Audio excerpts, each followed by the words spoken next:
अपना graphical representation of motion कि हम मोशन को लीनियर ग्राफ से भी रिप्रेजेंट कर सकते हैं। जनरली लीनियर ग्राफ है वो यूज़ आते हैं किसी भी टू क्वांटिटी के बीच में रिलेशन को शो करने के लिए। यहाँ पे मैं फर्स्ट ले रहा हूँ डिस्टेंस टाइम ग्राफ।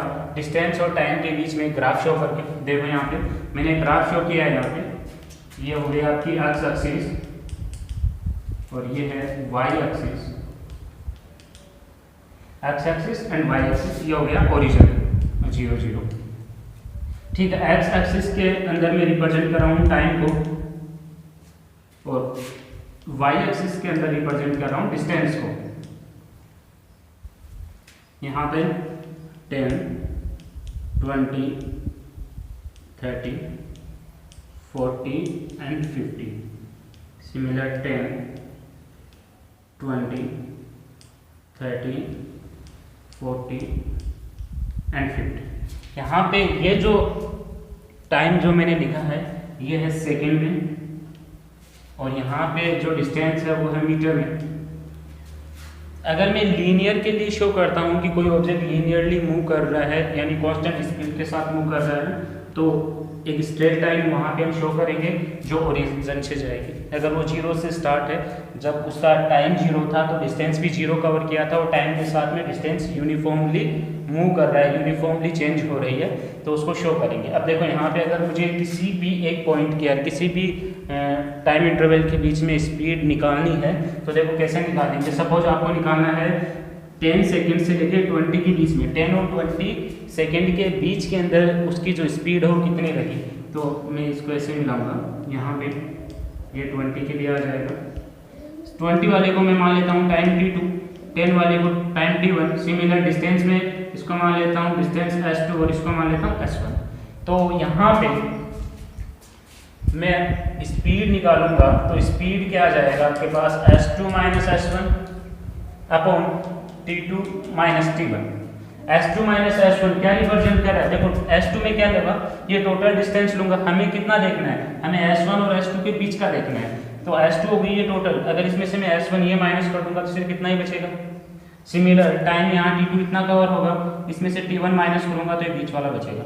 अगर आपको 10 से 20 सेकंड के बीच में, 10 से 20 सेकंड के बीच के अंदर अगर आपको स्पीड फाइंड करना है तो आप क्या करोगे, 20 माइनस 10 t2 माइनस t1, ये टाइम का इंटरवल आ गया जो आपको फाइंड करना है। सिमिलर s2 माइनस s1 ये आ गया डिस्टेंस का इंटरवल, तो स्पीड निकल जाएगा आपको। इसमें आप कहीं भी देखो, अगर मैं 20 to 30 के बीच में देखता हूँ तो जितना टाइम का इंटरवल, टाइम का जो कवर कर मतलब टाइम इंटरवल है उतना ही डिस्टेंस का रहेगा। दोनों सिमिलर है क्योंकि ये कांस्टेंट वेलोसिटी के साथ मूव कर रहा है, कांस्टेंट स्पीड के साथ मूव कर रहा है। अगर मैं दूसरा ग्राफ यहाँ शो करता हूँ कि आपके पास ये टाइम गिवन है और डिस्टेंस गिवन है,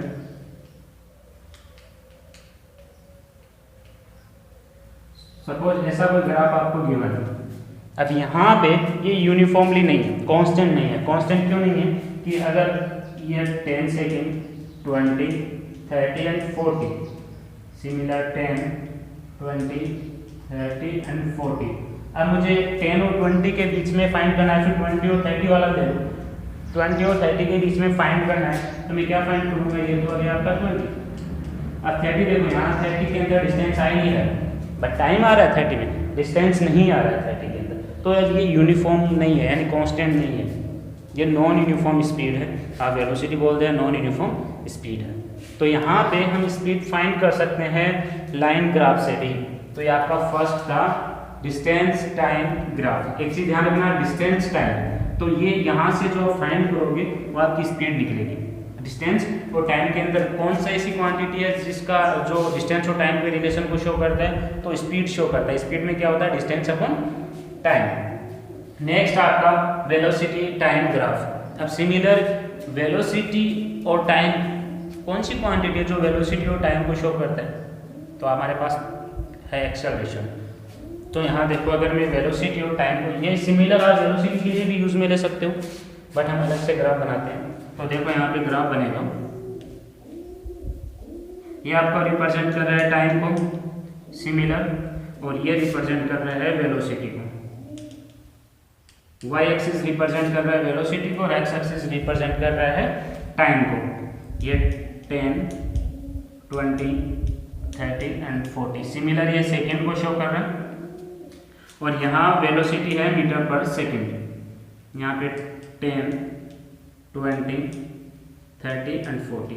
अब देखो यहाँ पे अगर आपका ऑब्जेक्ट है, कोई भी ऑब्जेक्ट है, वो यूनिफॉर्मली मूव कर रहा है, यूनिफॉर्म वेलोसिटी के साथ मूव कर रहा है, उसकी वेलोसिटी चेंज नहीं हो रही है टाइम के रेस्पेक्ट में, तो आपका ग्राफ कैसा बनेगा? सपोज ऑब्जेक्ट और 30 की स्पीड में चल रहा है, जब टाइम इनिशियल कोई भी हमने कंडीशन दी थी तब भी उसकी स्पीड 30 थी और लास्ट में भी उसकी स्पीड 30 है, यानी वो 30 की स्पीड कांस्टेंट स्पीड के साथ चल रहा है, तो उसका ग्राफ ऐसे होगा जो टाइम पे चेंज डिपेंड ही नहीं कर रहा। अगर मैं किसी भी 2 पॉइंट के बीच में निकालूंगा तो क्या आएगा? अगर मान लो कि सपोज मुझे टाइम निकालना है 10 से 20 सेकेंड के बीच का एक्सेलरेशन निकालना है, एक्सेलरेशन ही निकलेगा ना, वेलोसिटी और टाइम के बीच में क्या है? एक्सेलरेशन ही है, तो एक्सेलरेशन यहाँ फाइंड करेंगे तो 10 और 20 के बीच का, 10 सेकेंड और 20 सेकेंड के बीच का हम एक्सेलरेशन देखेंगे तो देखो कितना आएगा इन दोनों के बीच का।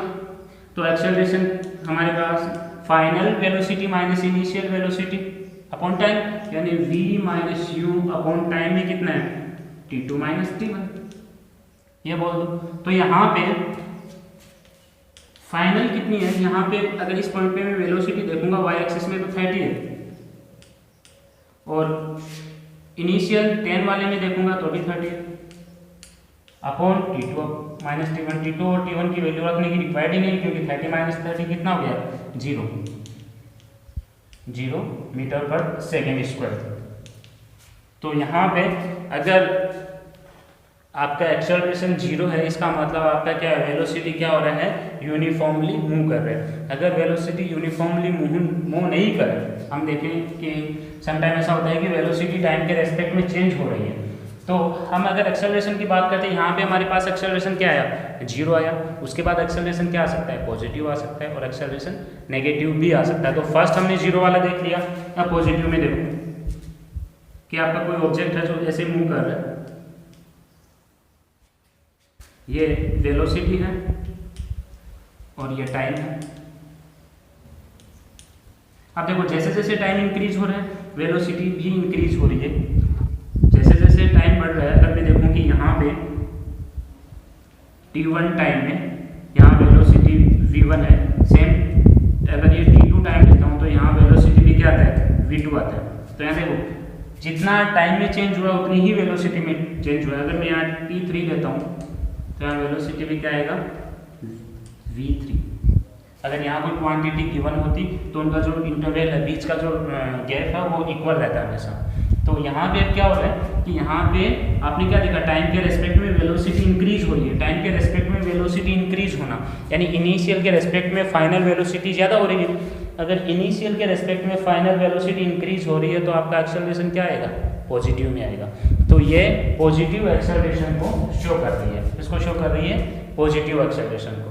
सिमिलर अगर हम नेगेटिव एक्सेलरेशन को देखें या फिर रिटार्डेशन को देखें, ऐसे शो कर सकते हैं इसको। एक चीज़ आपने देखा कि सबसे पहले जब एक्सेलरेशन 0 था, उसके बाद सेकंड में हमने एक्सेलरेशन को इंक्रीज किया, बट एक्सेलरेशन इंक्रीज हो रहा है यूनिफॉर्मली। सिमिलर एक्सेलरेशन डिक्रीज हो रहा है, वो भी है यूनिफॉर्मली, यानी एक फिक्स टाइम इंटरवल में फिक्स सेम चेंज हो रहा है हर एक टाइम इंटरवल में, तो वो यूनिफॉर्म हो गया।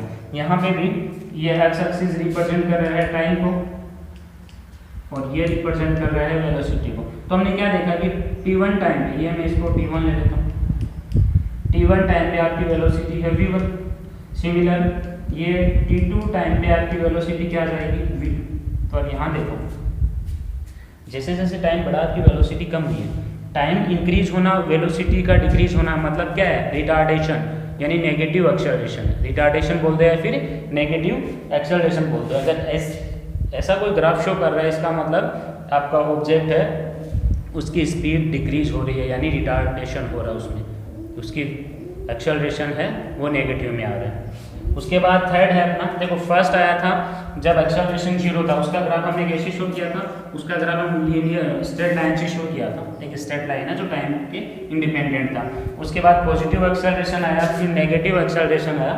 उसके बाद में नॉन यूनिफॉर्म भी तो एक्सेलरेशन आ सकता है, कि ज़रूरी थोड़ा ना है कि हमने कहा कि चलो हमारे जो गाड़ी है कोई भी वो एक फिक्स वेलोसिटी के साथ चल रही है, 20 के साथ ही चल रही है, हमने कहा एक्सेलरेशन कितना आ रहा है एक्सेलरेशन जीरो आ रहा है। फिर हमने कहा है कि हमारी है गाड़ी है वो यूनिफॉर्मली मूव कर मतलब यूनिफॉर्मली एक्सेलरेशन के साथ मूव कर रही है, यानी वेलोसिटी में चेंज हो रहा है। और वेलोसिटी में चेंज कॉन्स्टेंटली हो रहा है कि हर 10 सेकेंड में मान लो वेलोसिटी चेंज हो रही है 2 मीटर पर सेकेंड, इंक्रीज हो रही है या फिर डिक्रीज हो रही है, वो तो कोई यूनिफॉर्मली। अब जरूरी थोड़ा ना है कि ऐसा नॉन यूनिफॉर्मली तो हो सकता है ना। तो नेक्स्ट अपना हम देखेंगे कि एक्सेलरेशन है वो नॉन यूनिफॉर्म आ रहा है। और नॉन यूनिफॉर्म कब आ रहा है, देखो यहाँ पे ये एक्स एक्सिस टाइम को शो कर रहा है और वाई एक्सिस है वो वेलोसिटी को शो कर रहा है। अगर ऐसा कोई मान लो कि मैं ऐसा कोई ग्राफ शो करता हूँ, ऐसे मैंने ग्राफ शो किया। अब हम यहाँ देखेंगे कि इस पॉइंट से लेकर यहाँ तक इंक्रीज हो रही है वेलोसिटी, ए पॉइंट से लेकर बी पॉइंट तक वेलोसिटी इंक्रीज हो रही है, बी से सी तक क्या हो रहा है डिक्रीज, सी से डी तक वापस इंक्रीज हुई और डी से ई तक वापस डिक्रीज हुई। यानी यहाँ पे एक्सेलरेशन पॉजिटिव में आया, यहाँ पे नेगेटिव में, फिर एक्सेलरेशन पॉजिटिव फिर नेगेटिव। मतलब एक्सेलरेशन हम ये नहीं बोल सकते कि लीनियरली इंक्रीज हुआ एक्सेलरेशन या लीनियरली डिक्रीज हुआ है। यूनिफॉर्मली तो कुछ रहा ही नहीं यहाँ पे, यूनिफॉर्मली ना इंक्रीज हुआ ना डिक्रीज हुआ।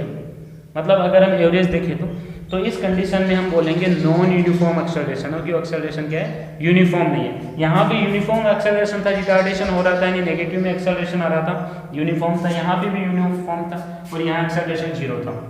और यहाँ पे ये शो कर रहा है नॉन यूनिफॉर्म एक्सेलरेशन को।